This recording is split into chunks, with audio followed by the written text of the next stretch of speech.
marathon talks to end a contract dispute with dock workers that has tied up 29 U.S. West Coast ports for months continued Friday with a deadline looming. U.S. Labor Secretary Tom Perez, participating in the talks for a fourth day, remained in San Francisco to try to broker a deal to end the standoff, which has disrupted trans-Pacific shipping and threatens to cost the U.S. economy billions of dollars. Media reports say the bargaining has stalled over the issue of binding arbitration. The secretary told dock workers and their employers that if they could not reach an agreement, he would take the discussion to Washington next week. The idea is that after 9 months of talks, a change of scenery, and proximity to elected leaders eager to resolve the economically damaging situation, could help. 40% of imported cargo comes into the U.S. through the ports of Los Angeles and Long Beach in Southern California. They are the busiest import and export cargo ports in the United States, according to Tom O'Brien, Executive Director of Research for the Center for International Trade and Transportation at California State University at Long Beach. The ports were shut down several times in recent months because of labor disputes, and the backlog this week has extended kilometers into the ocean. The situation is terrible, O'Brien said. More than 30 cargo ships are docked south of the ports of Los Angeles and Long Beach. The Pacific Maritime Association, representing the port employers, believes the International Longshore and Warehouse Union intended to sabotage and the PMA is unwilling to offer overtime payment, so dock workers stopped unloading containers in response to the PMA's action. Contracts between employers and dock workers began to expire last July.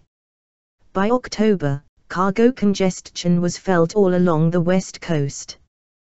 The labor union representing more than 20,000 dock workers in 29 ports on the U.S. West Coast, including Los Angeles and Long Beach, denies there was any intent to sabotage. Cargo ships going into the ports are much larger than before, which has posed huge pressure on the labor market, and port infrastructure and equipment, road system, rail transportation and warehouse capacity. At the same time, labor issues have worsened, said O'Brien. Containers have piled up in the port areas while cargo ships are lining up at sea outside the ports. The delays have caused tremendous losses for the local business and economy. The stalemate also has had ripple effects on restaurant owners, truck drivers and railroad workers who have lost jobs as a result. It's horrible right now. They have to do something about it, said Mario, a truck driver from Fresno, California. I have been stuck at the port for hours. They let us all down if there is no job. They must manage to solve the issue, because if they fail, we would fail, and all of us would fail. Exporting California's navel oranges is a $1 billion business. It is peak season, and navel oranges are highly perishable. With negotiations between port management and the longshoremen's union stalled, farmers said their income would go down about 40%. Zikuhu, a Los Angeles toy maker and retailer, said that his company receives 20 to 30 trucks of toys each day. However, he has been receiving only 3 trucks of toys a day in recent days and had to fire more than 600 temporary employees.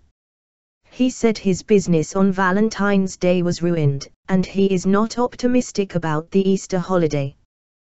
To avoid the problem, many companies are sending their cargo ships to ports in the south or on the east coast. O'Brien said he was optimistic about chances of a settlement, noting that the two sides had agreed on several issues. He noted, however, that even if an agreement was reached, it would be a big challenge to move the huge backlog of cargo out of the ports.